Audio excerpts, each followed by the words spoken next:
ব্যথা দিয়াছে তার দোষী নাই আমার কপালে আছে।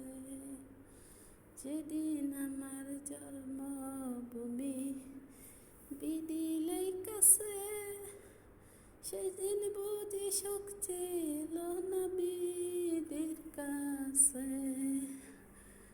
সুখ থাকিলে এত দুঃখ কেন দিয়াছে, তারে দোষী নাই আমার কপালে আছে। আশা ছাড়ে নাই, হালও ছাড়ে নাই। দেখি আল্লাহ পাক কি করছে। ধৈর্য হারা হলে হবে না। ধৈর্য শক্তি দুটাই আমার কাছে আছে, তাই আমি আল্লাহর ভরসায় আছি। দেখি আল্লাহ পাক কি করছে, আমার ভাগ্যে কি লেখছে আল্লাহ তাআলা দেখি। সবাই দোয়া করবেন,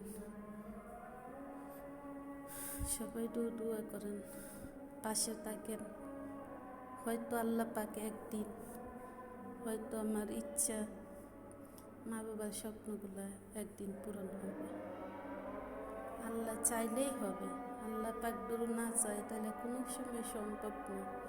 তাই আল্লাহর উপর পুরো বিশ্বাস আছে। আল্লাহ রাব্বুল আলামিন, রাহমাতুল লিল আলামিন, আল্লাহ দোষই তাহে অবশ্যই একদিন সফল হইব। সবাই দোয়া করবে।